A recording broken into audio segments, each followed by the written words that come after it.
NightFunk, welcome to the show. It's so amazing to have you. How are you this morning, sir? I'm great. I'm great. How are you? I'm good. This is an early morning podcast chat for me. So it is. We're doing it at 9 a.m. Central European time. It is just after 8 a.m. for me. And in the world of DJs, that is that is kind of early. Obviously, the pandemic has changed that. My sleeping pattern has changed a lot in the last 6 months. But where are you in the Central European time zone? Whereabouts is your little studio based that I can see? I'm from Belgium, and it's 9 o'clock here too. So I think we're in the same time range. No, I'm an hour earlier than you, sir. So I'm just after 8 a.m. Ah, But it's all good, man. It's just nice. It's an unusual time for me to record, but that's good. Whereabouts in Belgium are you? Would anyone outside of Belgium know? how do you say? Sorry. Whereabouts in Belgium are you based? I'm from Mol. That's a little town in Antwerp. I don't know if you heard of Yeah, Antwerp. no, Antwerp. Okay, man. So before we get into the nitty gritty of the podcast, we're going to do what a new little section that I'm going to call "Knowing Me, Felix Leiter, Knowing You, Night Funk." I'm going to ask you a couple of quick little questions, and we're just going to kind of get to know some things, and we'll just have a bit of fun with it and see what the answers are. So, first question is, what's the favorite city you've ever visited? Doesn't have to be DJ related, just a city that you've been to that you really loved. I've been in Canada once, and that was really I don't know that I can't say which city it was, but it was in general in Canada. It was really an amazing place to be.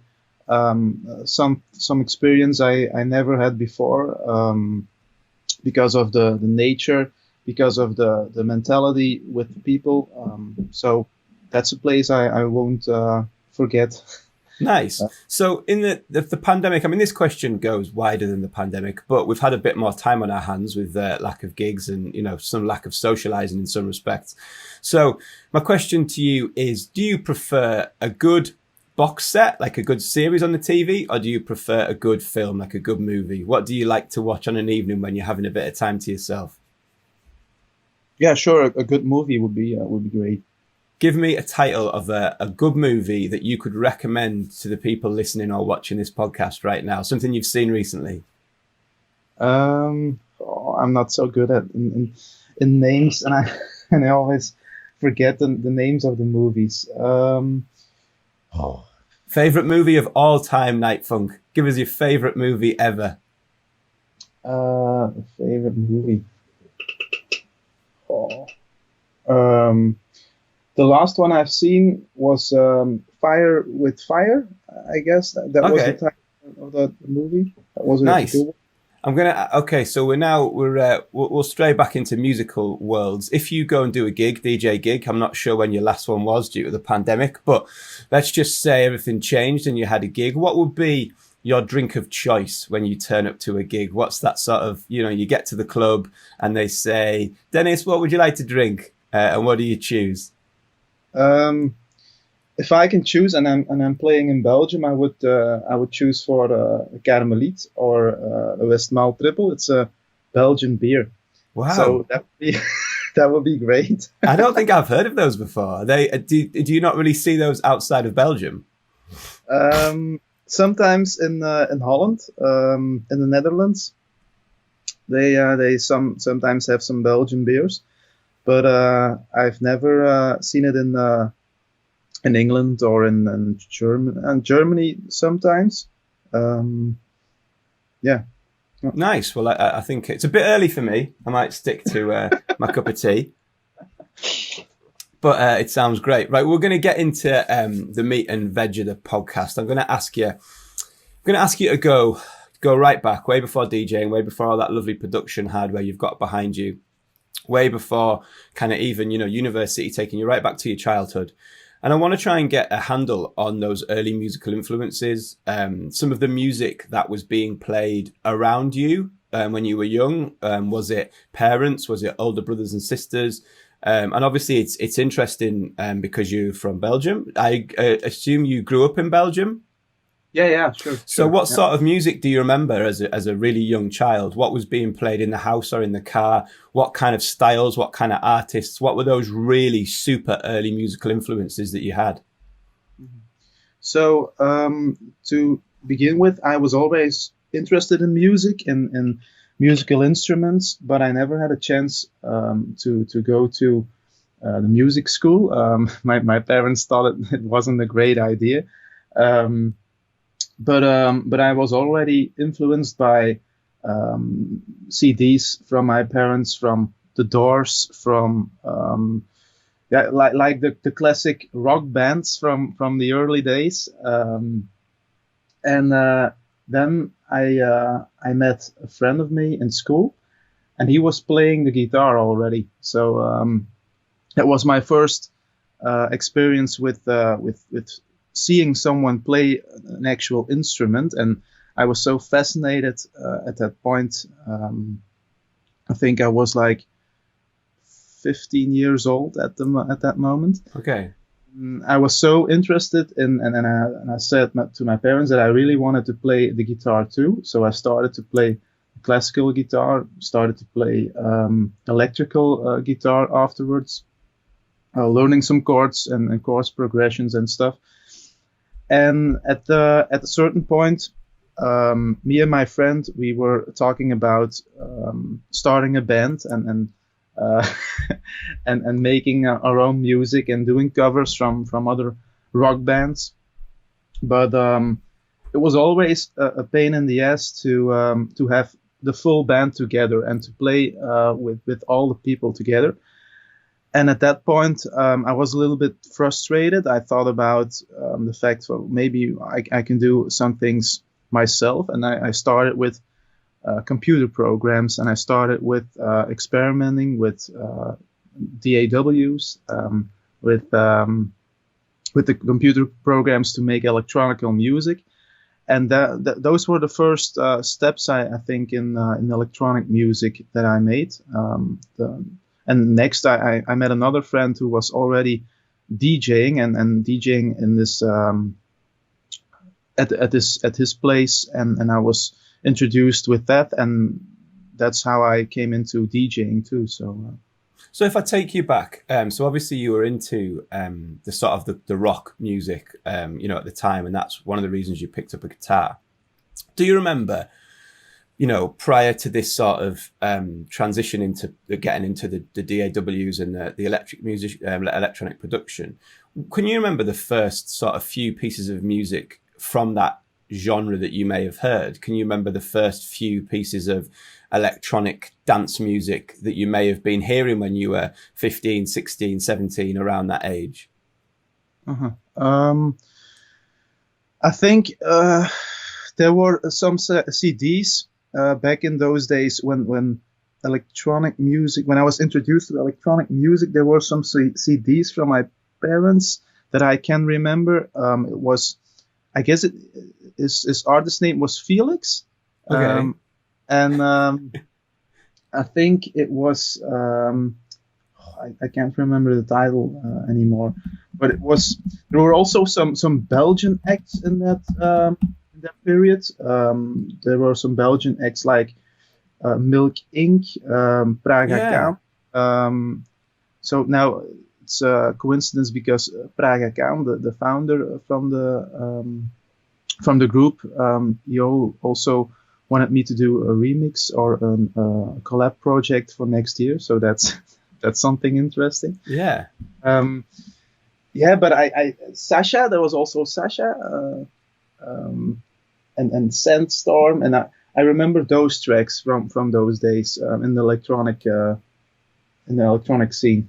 And your friend who had because my next question, which I always like to ask, is when did you first even become aware that someone was a DJ, that someone's job was to play music to people? Was it your friend like that had the equipment, or was it that you had heard someone on radio? Had you seen somebody at a party or an event? When did you just first become aware that somebody was DJing and somebody was playing music to people and that was what they did? So that's a very good question.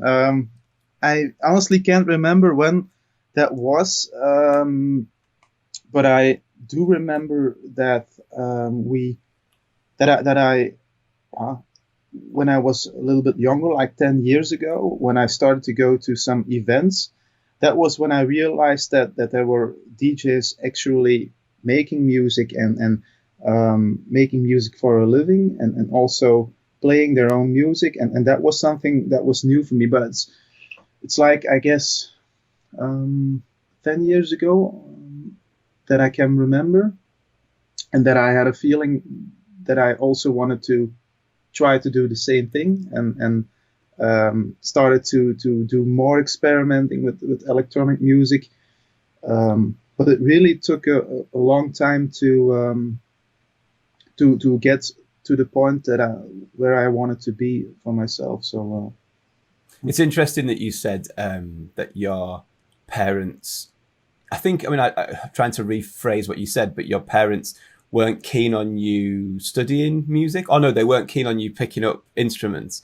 And I guess we'll maybe come back to this, but I guess in many ways it wasn't seen, and I suppose in some families it still isn't seen as a viable career or something that someone should chase as the way to live their life. It's amazing that I think I saw yesterday that Calvin Harris has sold his publishing catalogue for £90 million or euros or dollars. I don't think we'll not get upset about the exchange rate. But it is interesting because one of the reasons that I set up this podcast was to find out the ways that different people make a living, and people like Scott Diaz run sample packs. People like Ollie James run Patreons where they help people produce. People like Mark Maitland are mix engineers. There's a lot of different things behind the industry of which people make money. But I think, to ask you another question, which is, do you think from those early days you were more interested in making and producing music, or do you think you were more interested in DJing and playing music? Which one was of more interest to you around that early 16, 17, 18, time? it was definitely producing music, and still is. I think playing music is also, it's what you prefer, what your thing is. Like, I remember that you talked about the fact that you interviewed the James Hype, and I think you will probably say that it was DJing. But for me, producing a track is something that it's the most challenging thing for me to make something that other people, or I hope some other people will enjoy too, as much as I'm enjoying it, or when I enjoyed it to make the record. So yeah. So those first early forays into electronic music production through the DAWs, the DAWs, what software were you first starting to use when you first? I thought it was really interesting because as soon as you said, it was really frustrating trying to get the band together, like to get everyone together. And I do think it is interesting because so many DJs and producers work alone. We are little silos. We are little one-man bands. We tour alone. We DJ alone. We produce alone. And although there's a big team around us and friends and collaborators, and we are often the ones that we have to get up and sit in the studio like yourself on your own. We have to go and get on a plane to go to a gig on our own. And I thought it was really interesting you mentioned that about the frustration of the band. But when you got frustrated and you decided to do things on your own, what were those first bits of software that you used? How did you first teach yourself how to use the DAWs? Did you use any courses, or what were those first? I'm taking you way back now, 10 years. What were those first steps into music production? How did you go about doing it? I remember at that point it was another scene. There was another musical scene at that point. Sure. When I started, it was here in Belgium. It was the jump scene, and it was the hard dance scene that was really popular. So I started with Fruity Loops on an old computer, just drawing in patterns with my mouse, and I really thought that I was really good at it till until I heard some other records, and there was at that point a guy who was doing the same thing but a lot better than me. It was DJ Koen from the hardstyle scene. So I thought it was really easy to start with electronic music and to make some of those tracks, but it really wasn't. So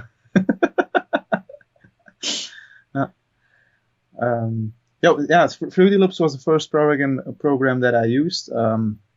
Afterwards, I started with education, and then it was for a time Logic, I think, that I experimented with, and then it was Ableton for the last 8 years. I think that I'm using Ableton now.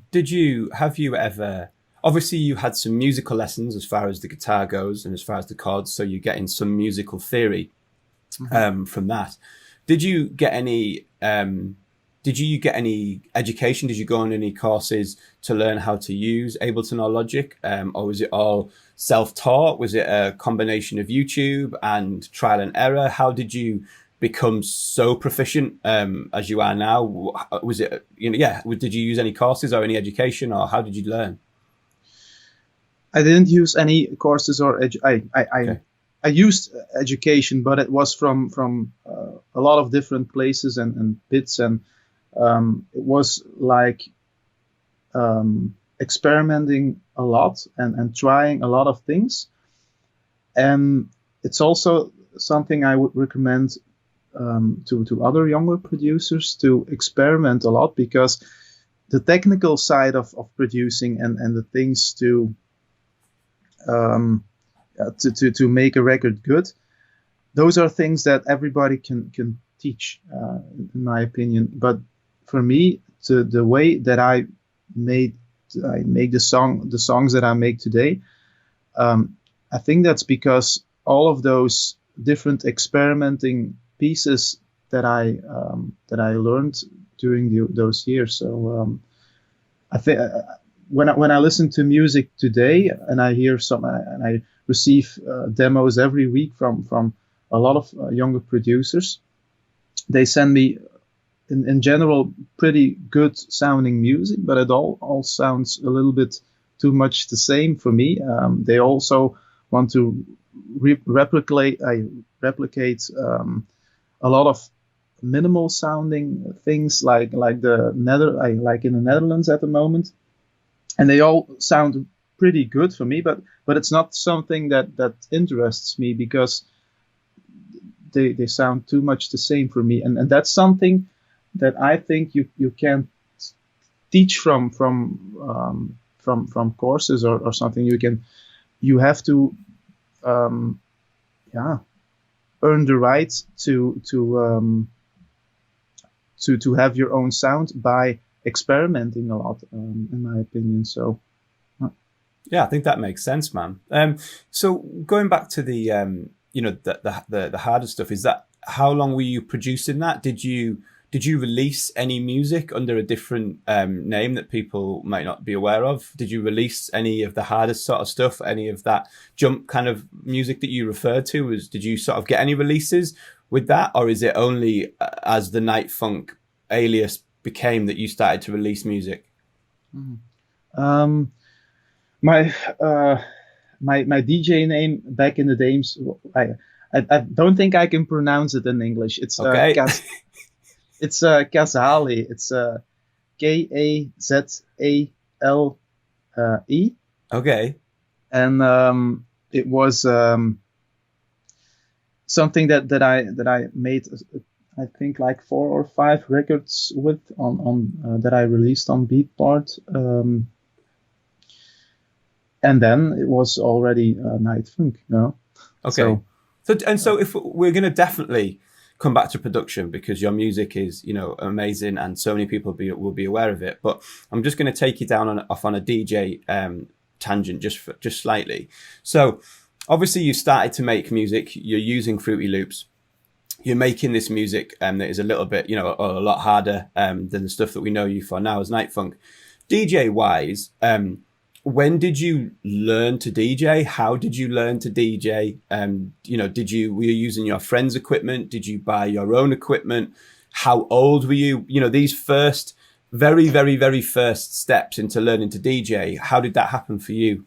Mm-hmm. It was also I think 10 years ago that I started with DJing, but it was another journey than I had with production, of course. I started at a local bar. It was a really local bar with sometimes even 2 or 3 people that were sitting there, and I was teaching myself to play house music already in those days. It was on a Denon, a double CD player, yes. And it was really hard to because you have little pitch bend buttons, right? Yeah, you have to just pitch bend the track. Yeah, it was really hard to match those records together, but that was something that challenges me to make sure it should fit together. So that was in those days. Then a couple of 2 or 3 years later, I started to play in another bar. But I was playing more all-round stuff. I was also playing sometimes rock music. Sure. Every kind of music that also people were asking me to play.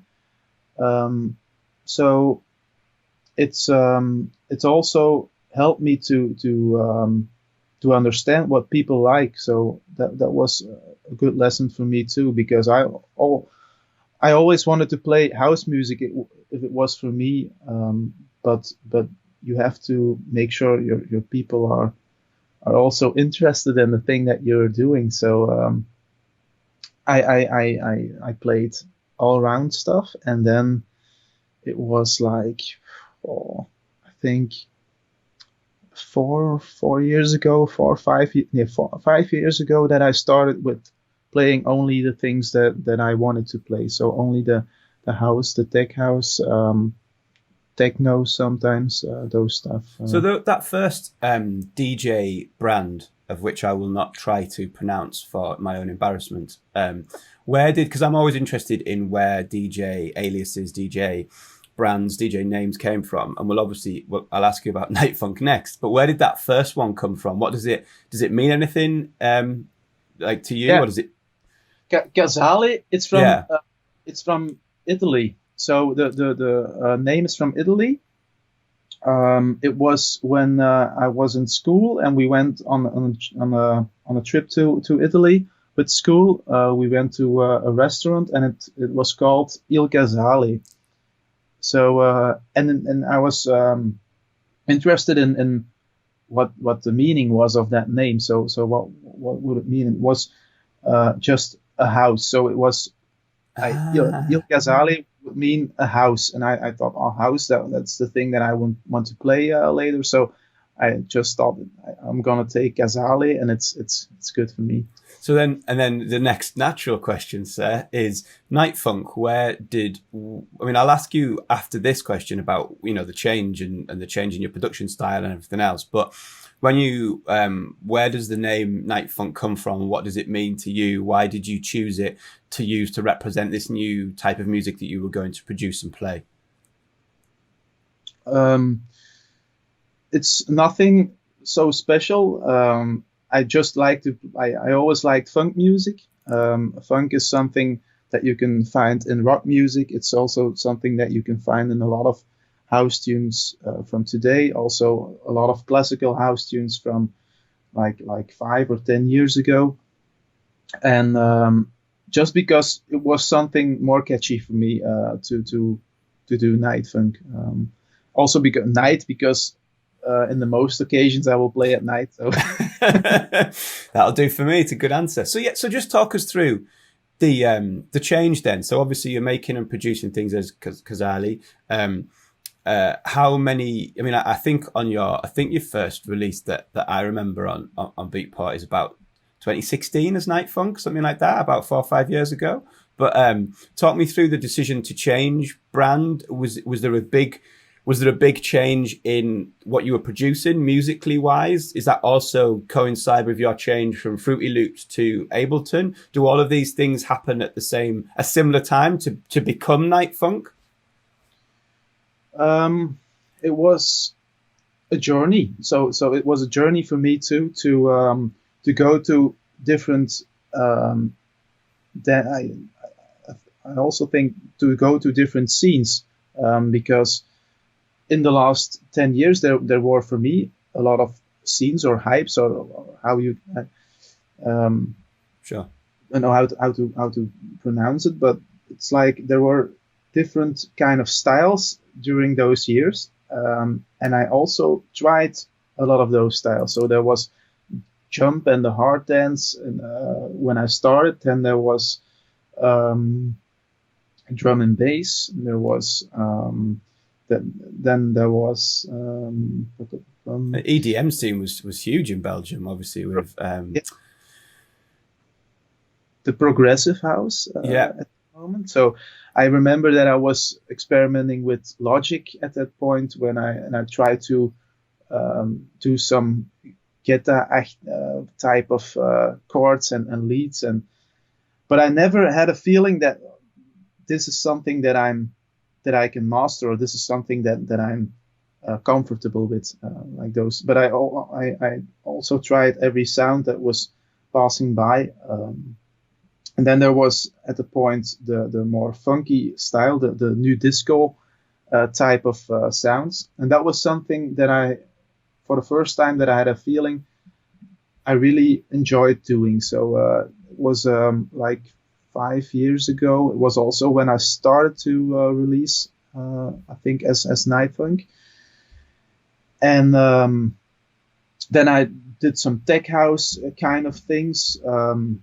I was inspired at that point by Green Velvet, by Relief labels, or the label from Solardo, Sola, and so on. And then there was the point when I was introduced to the sounds from Solid Grooves, from Pausa and stuff. And that was when I really had a feeling like this is the style that I want to make my own. And this was something that I heard for the first time. It was really something catchy. It was more dry. Every other style was more, it was more dense. It was more thicker, but I really wanted to do something more minimalistic, but more dry and more funky and heavy and more raw and pure. So when you say you were introduced to this, were you introduced to this because you were in nightclubs seeing these guys playing? Were you introduced to this because you were playing that music in clubs and bars yourself? Or was this just because you were on Beatport and SoundCloud and YouTube? Where did this influence of the new music, not new music, but the Green Velvet, the Solar, where did that influence come from? Actually, it was all because of the things that I was seeking through Beatport. Okay. Here in Belgium, we have a total other scene in nightclubs than I have seen in other countries. Like here in Belgium, techno is been really popular the last few years. But the tech house scene is really minimalistic. It's not really something you should search for here in Belgium. So there's not a lot of you wouldn't get a lot of gigs in Belgium as NightFunk. No. Wouldn't. Okay, and you wouldn't see Solardo. You wouldn't see those DJs playing in Belgium. There were some DJs that I've seen in the last years that I also was inspired from. But it was. There weren't a lot of events in that kind of style. So okay.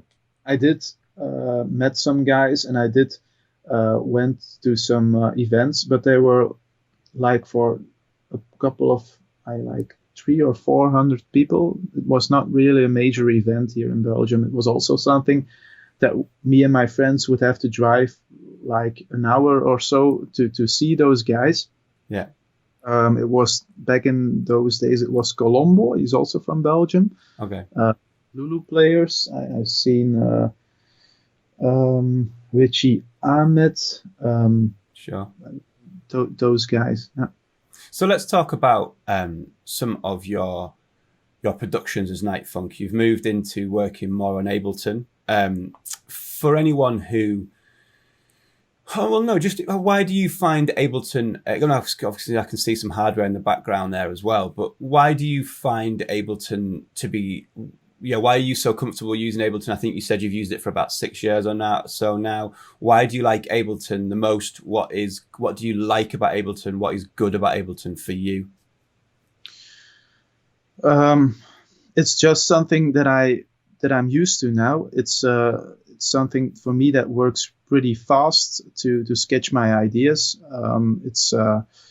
When I want, I have my idea in about 10 minutes or 15 minutes. I have my idea that I can start with and that I can do the arrangement with in like 2 hours later. So for me it's just something that works fast and goes well. So, and I see your videos on Instagram, man, they're amazing. Do you use is it an APC? What is the little what's the little sampler that you use to run things?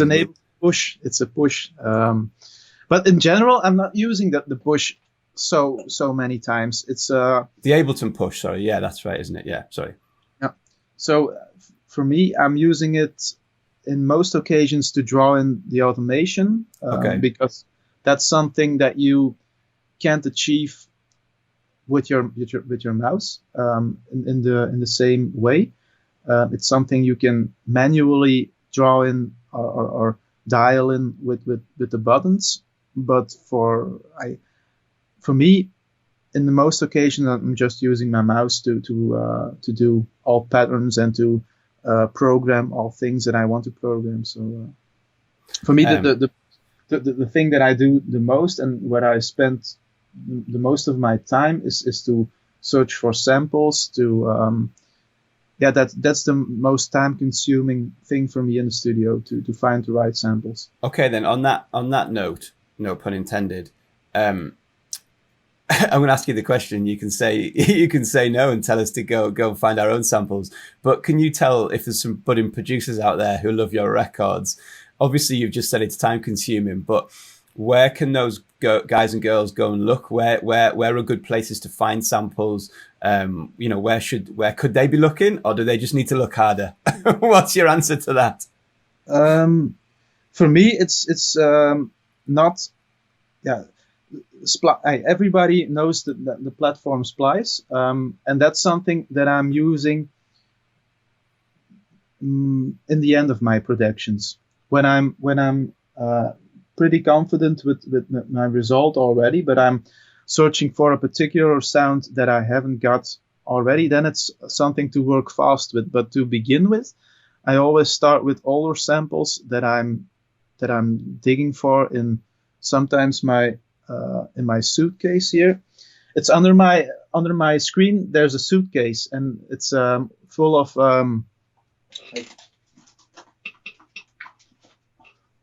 like those cassettes. Amazing. It's full of cassettes with things on it from my uncle back Amazing. In the early days, and that's something that I'm going through with my cassette player. Amazing. Right. Okay. So I need to ask you this question. I can't believe you've just shown me a cassette player. This is amazing. How do you get the cassette player into your computer? Is it a phono into a sound card? How do you get the cassette into Ableton? It's just Sweet. It's like the you got a USB cassette player? Yeah, but I never used the USB. It's just for for recording from USB to cassette. Okay. So how do you get the cassette from the cassette into Ableton? How do you get the sound from the cassette into Ableton? Yeah, it's low quality, of course, and it goes from an aux channel to the jack. That's amazing. That's amazing. So let's talk about. So we're going to get to Pump Up the Jam because that's a Beatport number 1, and we'll get to the stuff that's on Trick and that kind of and those kind of things, and your more later releases. But I guess what do you see as some of those really early NightFunk releases that really sort of started to define that sound, which you're happy with, like you said, that sound that you wanted to make, that slightly stripped back, slightly more minimal sound. And yeah, what are those couple of early records that maybe some people listening and watching this haven't heard before because they've just become aware of NightFunk in the last 18 months or 2 years? But if we go back to the earlier releases, what are a couple of those early NightFunk things that you were really proud of and you feel like have really, really set out where your sound is? Actually, it's not that long ago. I think it's like 2 years ago. Okay. And it started with a moment in my life where I was at that point that I wanted to make something, that I really wanted to make something good in music. I had a feeling that I had to do something that how do I explain it? I really wanted to make the best things that I could at that point. So I never had a feeling before that I was putting out the best music that I could. And then there was a moment that I really wanted to do like 100% the best things that I could. So I started with a track. It was called Romeo at that point. And I was really happy with the end result. I was really happy with how it was sounding, how I wanted it to sound. So I started to search for labels and stuff. And I was also sending it out to labels and other artists. But I also had the response from that it wasn't the thing that they were looking for. It was too tight. It was too stripped back for them to release and so on. But I really was confident about the fact that it was good enough to put out. So I thought about it and I thought, why wouldn't I release it myself? I never did it before, but I just wanted to try it and to see what it would be. And it turned out pretty good a couple of months later. So I kept doing it with other tracks, and that so was. When you say self-released, do you mean through Bandcamp, or do you mean did you set up your own label? How did you self-release Romeo? In the first place, I always used SoundCloud to put it online. Then I was introduced to Bandcamp by asking some friends of me. And I also, I had to make my own label to put it out on Beatport and so on. So I just made my own label called Funkers to just put out some of the own tracks that I wanted to put out at that moment. So how did you find that, man? Because how did you find setting up your own label? Just talk us through the process. I mean, what I love about this story so far is you have this real DIY attitude, this real do-it-yourself attitude, which is just, I picked up a guitar. I found it frustrating that people couldn't rehearse together, so I just decided to produce my own music, and then I just decided to, DJ in a bar, and it's a similar sort of story that a lot of DJs would recognize. But I love the fact that, and this is a through line here. Oh, I've made this record and no one seems to want to reduce it. Oh, I'll just release it myself. So it's this continuation of, well, I'll just do it myself. So how did you go about setting up a label at this point? it's not so special. It's just something I just had to Google it myself and just had to do what Google was saying and try it and just put it online and yeah, I can't remember what was so difficult about it. I think it was with DistroKid or something like that I was as a distributor. But it's nothing special or nothing. Now it's also something. Yeah, at this moment I'm not releasing a lot of tunes anymore on that imprint because I have so many questions from other labels to put out records on their label. So it's yeah. Well, I think you're very modest, man, because you know it's yes, you're correct in what you say, which is you Googled it, you found a distributor, you set up a label and you did it, right? But so many people sit in their bedrooms or sit in pubs and procrastinate that no label wants their music and they can't get anywhere. And I think if, you know, we're only probably halfway through this podcast, but if so far I've taken anything from chatting to you, it is just get up and do it. You know, if you want to do something, get up, start it, Google it, find out how to do it and crack on with it. And, you know, like you say, okay, maybe you didn't find it that difficult, but it's a great message for people, which is just do it, just find out how to do it and, you know, go there and do it. So you brought out Romeo, what was the journey of Romeo? Did other people start to pick it up? How did you get it to other artists? How did people start to hear it? Did you know, at what point did you, what was the journey of Romeo? Like you self-released it?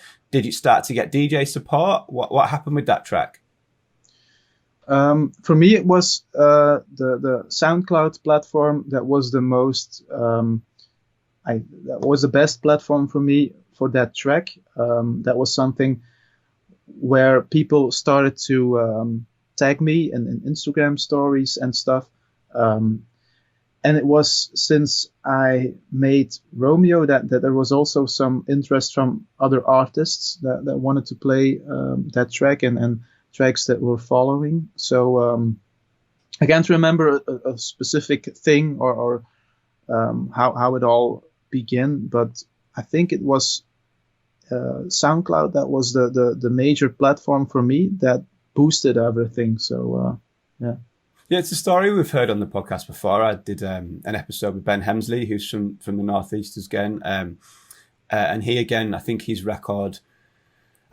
Caress Me record was found by, might have been found by Lee Foss on SoundCloud, or I know there was something else where Michael Bibby just found a record of his on SoundCloud and hit him up, and that began. So I think SoundCloud is still a really powerful platform for other artists to discover other artists' music. And it's a way that I still discover artists, and I do a little bit of management, and I look after this, or I try to help this young American kid called Moose. And again, I just found him on SoundCloud, and then he hooks me up with other DJs and other producers that he's heard on SoundCloud. So it's still a really powerful platform for people to discover music. Let's talk about Pump Up the Jam. Let's talk about your version of it. How it came about, why you made it in the first place, and then that journey to right at the top of the Beatport charts. Give us the story of your version of Pump Up the Jam, man. It was in the summer of 2019. That's when there was a competition on the Belgian national radio. They started with the competition to remix the Pump Up the Jam track. And the winner would win the prize to have an official release on Universal with the track. So I was doing some tracks at that moment. I think it was at the point where I just finished a track called Music. It's now on Jacky's label. Yeah. So I thought by myself, like why wouldn't I try it and do something with it and make something that I want to jam on or that I can vibe on. And I wanted to do something pretty basic. I didn't want to make something super extraordinary or something. I just wanted to use the parts that were already pretty good that I really liked, and that was the hook, the synth kind of thing, and the vocals, of course. And I also wanted to use the sounds that what they were using back in those days, but just make something with my own stamp on it. So those were my thoughts at that moment. I made it and I finished it, and then I wasn't even in the top 3 of the winners at that moment. So what do the people know? What do the people know? So there was another guy who won that contest. It was a guy who was playing piano in a church and doing a cover of the track, singing it. And I was really like, why would they choose some guy like that to why would they release something like that on Universal? I love the fact you've got your head in your hands. But I thought about it, and I thought about the fact that they would probably take the one that is the most original and the most creative with the track. So I had a feeling like, okay, I'm just going to put it out on SoundCloud, put it out as a free download. It's amazing. It's the go-to like producer thought process, isn't it? Is that you've made something and you think it's great, and then no one else seems to like it, and you go, "I'll just give it away on SoundCloud." Okay, so you were thinking about giving it away on SoundCloud. Yeah. So I also did it. So I put it out on SoundCloud, and people started to, of course, they download it, play it, and so on, because it's like. It's like a remix, and everybody knows the track from the early days, so it's convenient that there were a couple of reposts and likes and so on. And it was in I think December of last year that I teamed up with my management, and there's a guy in my team. Who's also from those more early days, who already had the connections with the Technotronic, with Technotronic themselves, or himself, and he asked me like, Dennis, what would you feel like if I would ask Jo Bogaert is the man behind Technotronic. How would you feel about it if I would ask him to release this one as an official release? So I was like, yeah. I really didn't think. I thought it was going to be a good track, because everybody already could listen it on my SoundCloud at that point, and it was like more than half a year after the contest. So I didn't. Had a feeling that it would be something that would be so good or hit a number 1 or something in that kind of thing. But I was like, yeah, sure, do what you want and do what you want with the track with it. And so the Universal also said that they want to release it, and also Technotronic said they want to release it as an official, and so it became the track as it is today. And it came out on Hot Fuss, is that right? Yeah, Hot Fuss is the little label that's also owned by my team. Okay. Yeah. And so story-wise, did it? Because I won't know these, I can't remember these facts. Did it come out on the Friday and go number 1 on the Saturday? Did it, like, was it an overnight thing? Did it creep up the charts over the course of a month or something? Were you keeping tabs on it? Were you not keeping tabs on it? Like, how did it go from that point of release to number 1? I really didn't expect it, of course. I think it was in a time range like 2 or 3 weeks. Okay. On the number 1. I didn't expect it. My management didn't expect it too. We did at our own goal to get a top 30 in the tech house thing, but we went over that. So Well, congratulations, man. How did that, and we'll come on to some late releases. I want to talk about your Trick release as well, but did that, because for people listening, they won't always know. I mean, I remember years ago, my good friend PBH, who's a resident at BTM in Magaluf, and he's been on the podcast as well. And years ago, when I got my first release on Spinning and it came out and stuff, and then he sort of said, "Oh, when you had that release on Spinning, did it change your life?" And I was like, "No, not really." but my question to you is, how did that Beatport #1 affect you? Did it change bookings that were coming in? Did it change requests from labels for remixes, for releases? Did that have a huge effect on the career of NightFunk, or was it just part of the? I mean, I know it's part of the journey, but did it open a lot of doors and change directions for you? Yeah, of course. Now, of course, we live in the Corona times, so bookings, there were a lot of requests in the beginning, but we couldn't accept bookings because of these circumstances and these times. But I also did have a lot more requests from labels to make remixes and originals for their imprint. So that's something that changed for me. That's something that I'm really happy with, because now I have the opportunity to make tracks for other labels that I always dreamed of. So before we go on to some of the releases that came around the same time and after Pump It Up, DJ wise, do you remember, or can you remember the first sort of genuine NightFunk booking, the first request that came in from someone that you didn't know, and you got to travel to somewhere to do that set? Yeah, of course. It was in England, in Liverpool. Yes. That I had to go. What was the venue or the name of the night? That's a good question. I can't remember the venue's name. How was the gig, man? Were you sort of the main event? Were you the headline, or were you part of a bigger lineup? I think I was a headliner at that moment. And how was that gig, man? How did you find it? Because I guess you've been doing a lot of DJing prior to this, obviously, as discussed, but did it feel different going as NightFunk? Did it feel different being the main event, the headliner? How did it feel going to do that gig?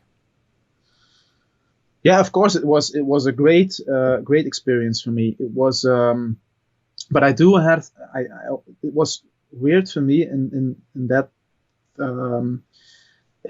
it was weird for me because the people over there, they were like, oh, you're so humble, but it's not. it's weird to be there as NightFunk, because I'm just a random person who just loves to play my music there, and for me, some of them were too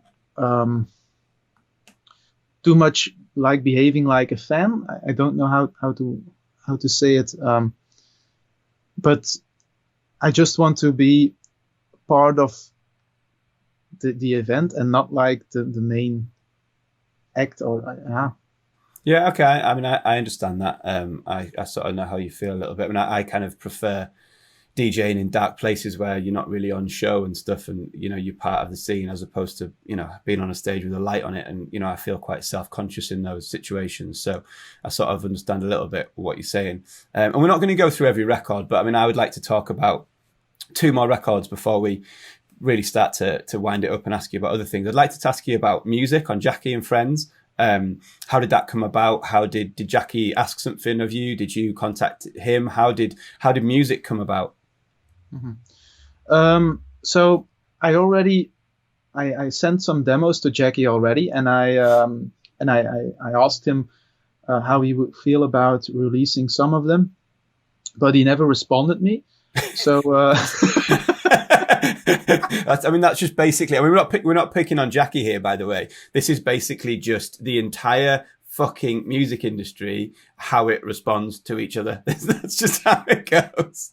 And then I think he was asking me for some demos, and I was like, Jacky, I fucking send you some demos. check your fucking emails, mate. And he was like, oh yeah, and then he was asking me to release the track Lies, I think it was. So I was like, yeah, maybe I have another one that I just finished. So I sent him the music track too. But he in fact wanted to release the Lies track at that moment. I was like, yeah, Jacky, but I already released that one myself at my own imprint, but that wasn't an issue for him at that point. And he wanted to take the music track too, but he was more like music was like a beat track for him. Okay. I think it's because it's not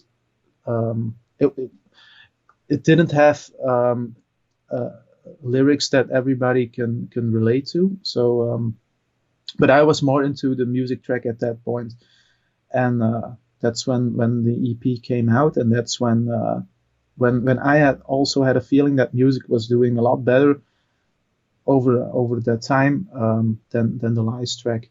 Sure, it's a great track, man. And then the last one that I'd like to talk about is the Trick release about your love. Obviously, I live in the same city or the same area as Patrick, and had the same clubs and stuff. So, how did that release come around? Was that something that Patrick had asked you? You know, if you had any demos, is it something that you'd sent over to Patrick? Do you know Patrick? Have you DJed with him, or have you seen him play live? Unfortunately, I've never seen him play live. I wish I had. But I always followed him and his style. I also have a feeling that he's changed his style a bit over the past years. For me, sometimes his style nowadays is too eccentric or too special for me. It's diverse. Let's say that. It's diverse. And so it was for me, like Trick is really a booming label for me. It's like a label that's putting out records that are new, fresh, energetic, of course. So I was thinking about it, and I was making my own demos and tracks, and I was like, I really want to put out a track on that label because it's for me a pretty good label, with new vibes, with fresh things on it. So I had to think about it, and I didn't want to send just anything to him. So you have to make sure that you send a demo to a label that is fitting the label's vibe. So that's really important. And I at a particular point, I had a feeling like this is a track that Patrick maybe would play. So that was where I only sent him that demo. There was only one demo that I sent him, and that was the demo that he responded to and wanted to put out. It was the About Your Love track. And then I think like a month later, so he said he wanted to put it out. There was nothing like an agreement or something at that point, but I was talking about it with my management, and I said to him that I wanted to make another track in the same kind of vibe and with the same kind of lyrics and so on, because I already had a feeling that he wanted to put out more like EPs on his label. Sure. So I made another demo in the same kind of, it was the Let Go track, the same kind of vibe.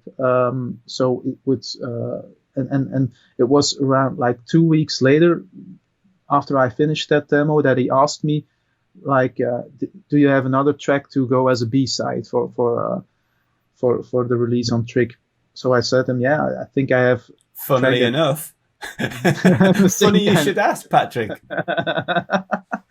And that's how the Trick release came out. Nice, man. What are your plans then? So obviously we've had a really awful 2020 as far as the music industry is concerned. How have you found the last 6-7 months? Have you found yourself more productive in the studio? Have you found yourself less productive? Are you making similar records? Are you making different records? How have these last 6-7 months been for you production wise? For me, it's the same. It's like a routine in my day.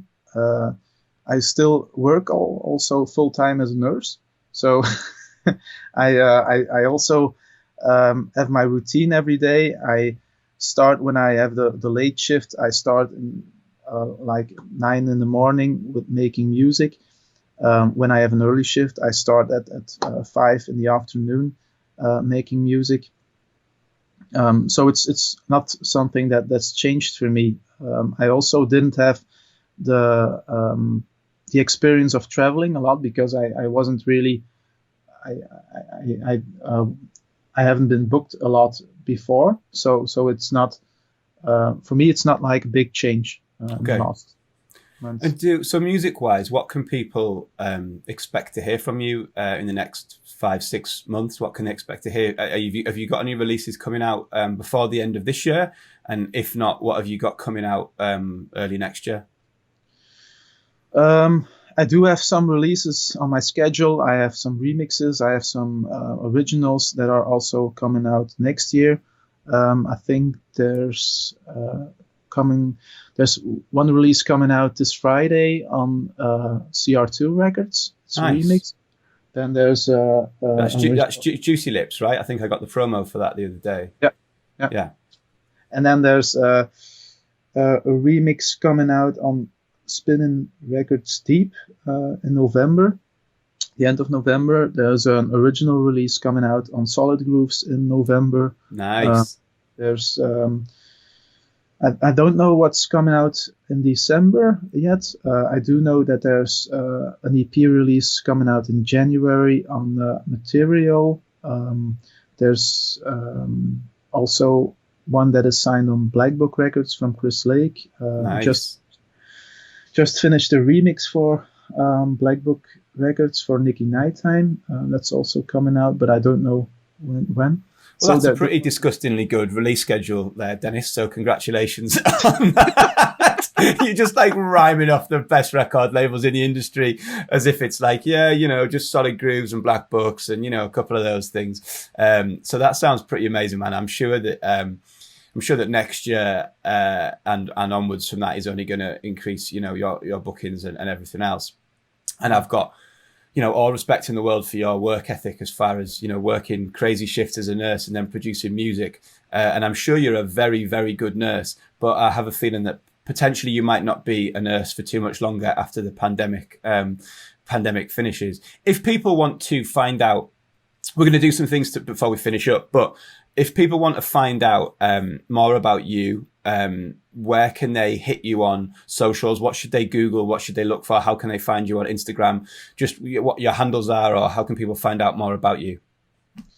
I think my most interactions are going through Instagram. Just when you type in NightFunk, you'll find my profile, and that's where I get most of my messages, my requests. When they ask for bookings and stuff, you can go to my management. It's also on my Instagram. We're also working on a website. Then I think you can go to my SoundCloud, of course, to listen to my new mixes, my new tracks, my Spotify account. It's all on the same name on NightFunk. Yeah, it was funny when so I reached out to you on Instagram, and then I got an email from your manager, who was someone that I'd done a collab with back a few years ago. Shout out to Thomas or Sam Thomason, as some people will know him. A big big Belgian DJ. He was played Tomorrowland's quite regularly, and some big releases, and so he acts as your management now. But some people may know him as Sam Thomason. We're gonna do a couple of kind of quick things before we go. We're going to end with a few more quick fire questions, but these are a bit more DJ and music related. So the first one would be, if you were booked to go out and do a DJ show and you saw that you were going to go on after someone else, and you thought, that might be quite a difficult gig. They're pretty good, and I'm a little bit nervous. Is there anyone that you would see that you were going to follow and think, oh dear, that might be quite hard work? I think that there are a lot of DJs these days. I think it will be a challenge, of course, with every DJ that I will meet that is in the scene already. That um, oh, oh, it's a good question. Of course, yeah. I think like people like Michael Peavy, like Patrick Topping, like yeah, I don't think I'd Sam, fancy going on after Patrick Topping, to be honest. That'd be a pretty crazy show. Can I take you back to your childhood? Can you remember the first what I would call real nightclub? Can you remember the first kind of nightclub where you were young and it was dark and the music was pounding? Can you remember the name of that nightclub? Can you remember where it was? Can you tell us a little bit about it? It was in Hasselt. It's in Belgium, and it was called Slices, but it's already thrown down at the moment. And that was when I was first introduced to nightclub and also into the house scene, in the deep house playing scene. Cool. Well, that sort of links on to the next question a little bit, which is, well, it doesn't have to, I suppose, but is there a track that has influenced you the most? Is there a track that has really, you can go back to a point in time and you think, wow, that track really shaped my journey within electronic music? That track really changed the way that I thought about electronic music. Is there a track that has that sort of moment for you and that sort of influence? Yeah. There were a couple of tracks that I can remember. It was Infinity from Infinity Inc. Yeah. That was a track that was really, for me, mind-blowing to hear. There were also in the same time other tracks like Something Special. There was a track like Benediction. Those days. Wow, yeah, there was some amazing tracks you've just named there. Favorite club that you've ever played? It doesn't have to have been a NightFunk gig. It can be any gig that you've ever done as yourself. But I mean, it can be any gig you've ever played. But is there a nightclub or a venue or a festival, or is there just something that where's the favorite place that you've ever DJ'd? I think it was in Germany, in Saarbrücken. That was a place in an old factory where I had to play. Wow. And that was really special for me because the people that went there were also normal people. I refer to it as like people here in Belgium. People would go to the fitness or to a gym or to go and work out and to dance. But like in Germany, they went to that club to go to the gym and work out as hard as they. But it's also because the people were just so random and so normal. It wasn't like there were crazy prices for drinks or some. There were also older people. There were younger people. There were people that were like very rich and people that were very poor. So that was something that was special for me because everybody came and everybody just came to dance, and that's the most important thing. That's an amazing answer, man. I think that's my favorite answer to that question so far. Okay, so that famous, I think it was 2 years ago or something, that famous clip, that famous bit of video of Carl Cox closing space, and he finishes and he plays his last record, and Fanciulli's there, and it's amazing. I want to put you in those kind of shoes, man. So you're gonna play the last the last set at Space or somewhere. It doesn't have to be Space, but you're playing the last set, and you're playing the last record. One of the things I've used in the last couple of weeks when I've been talking to people is you were playing the last set back in March before lockdown, before everything got closed down. What I'm really trying to capture is the essence of something that you would play at the end of a kind of an emotional set that you knew might be the last time that you would DJ for a while. It might be the last song at a club that you've played that you love. So yeah, what is a sort of last record that you might finish on to evoke an emotion with the crowd? I think it's a track from AIM, but I don't know the title. Right. How's the title again? the AIM track. I can't remember the track's name. Is it Ray or something? Am I getting it completely confused with something else? No, it's AIM, and it's like hearing it live. So how is the track's name again? I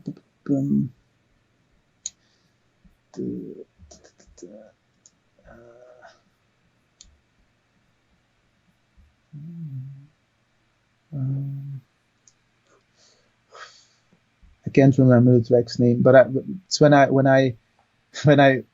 look into my record box, it's like one of the first ones that I cross, because it's the A from AIM, and but I can't remember the track's name. It's like a live kind of sounding track, and it really is for me emotional to hear. Okay, well, if you're watching this on YouTube and you know the record that Dennis is trying to remember, drop a comment, or if I release this and you remember, you can post it below and people can check it out. Last question on this little kind of quick one is, if you got a booking request through, if Thomas sends you an email and you have a booking for next summer, you played in Ibiza or somewhere, and you see that you're warming up for someone, so you're on as the warm-up DJ before this headline act, who would that dream DJ be to warm up from before? So you get to play exactly the music you want to play. You get to play the records that you want to play. You don't feel like you have to stretch to meet this guy or this girl. You're warming up, and you know that as soon as you take your headphones out and they go on, you're just going to have a magical evening, because you're either going to be in the DJ booth watching them DJ, or you're going to be on the dance floor having a great time. So who would be that DJ that you would just love to warm up for? I already had this experience with Green Velvet. So amazing. That was like 2 or 3 years ago. It was amazing. It was really special to be with him and to have him as the follow-up DJ. So. And he's such a lovely, eccentric character. If you've never, well, you obviously have. I mean, the people literally know. If you've never had the experience of seeing Green Velvet live, make sure you go and do it, because he's a super larger-than-life character, and his DJ sets are always, so full of energy and so amazing. Okay, the last thing we're going to do, and you may have already announced someone that could be on this, but the last thing we're going to do to wrap up the podcast really is, I'm going to ask you to curate a sort of a dream gig. So you're going to tell us where the gig is. You're going to tell us where the show is. It can be somewhere that you've already played. It can be somewhere like you can name somewhere like a club or a festival, or it can be a generic place like a dark basement, a huge festival, a beach party. But first of all, you're going to give us somewhere this gig's going to happen. Then we're going to have 3 acts. It's not so much a warm up in the middle and a headline. It's almost like 3 co-headlines. These acts can be DJs. They can be DJs back to back. They can be live acts. They can be anything you want, really. It's just your dream gig. You can appear, you can play as part of the lineup, or you can just attend as it's your dream gig. But NightFunk, where are we going to have this dream gig? Where's it going to take place? I think it would be at a place like, you know the circle kind of things on YouTube. So I would imagine it would be at a place like that, like in the clouds or somewhere. I just saw the Ledger one. Was there a Ledger one yesterday from the pyramids or something? That was crazy. So that would be pretty special if I could dream and have a kind of crowd over there that will dance, of course, too. And who's going to play? Who's on the lineup? It would be, I think, Patrick Topping. It would be Michael Beebe. It would be Dennis Cruz. It would be. They would all 3 play back to back. Then nice. There would. Sounds cheap. Then there would be. Are you going to play? Yeah, but probably before or after them. Okay. Okay. Who else? And then I would also, if I would have to choose for like 3 stages, then I would have 3 stages that were a bit different. So those that would be the stage that would be like the acts that everybody already know about. Then I would choose for a stage where there also are more the younger kind of talented people. I would choose for people like I think Clooney. I would maybe Clooney, John Summit. I will choose like the more younger the more younger generation of producers Sure. that are also really inspiring and really doing a good thing at the moment.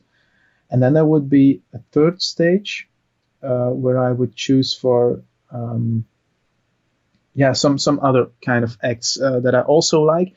It's another kind of musical type, but I also like the tracks from like Will Clark, Dance and Pika. That's more harder, more techno kind of thing.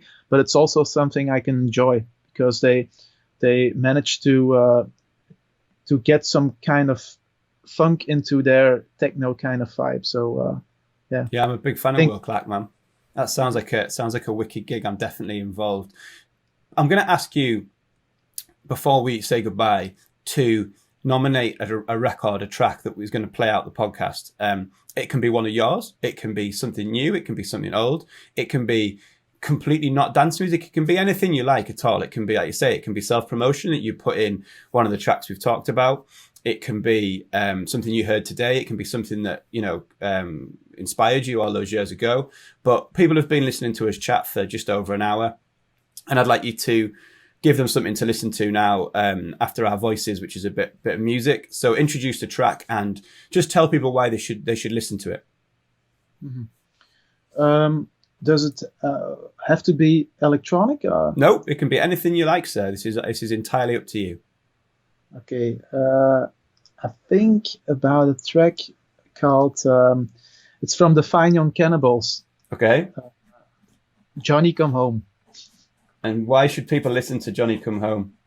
Because it's a track that's not really here in Belgium. They don't really play it on radio or something. It's something that I really it's a track that I really like.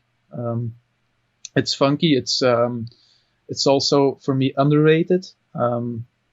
For me, it's like a classic rock funk song from the early days.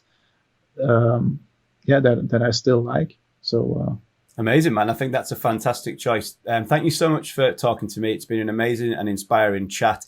I know I'm going to hear so much more from you in the future, and I hope that everyone who's listening and watching to this is going to get to see you DJ next year or the year after when we get to travel again.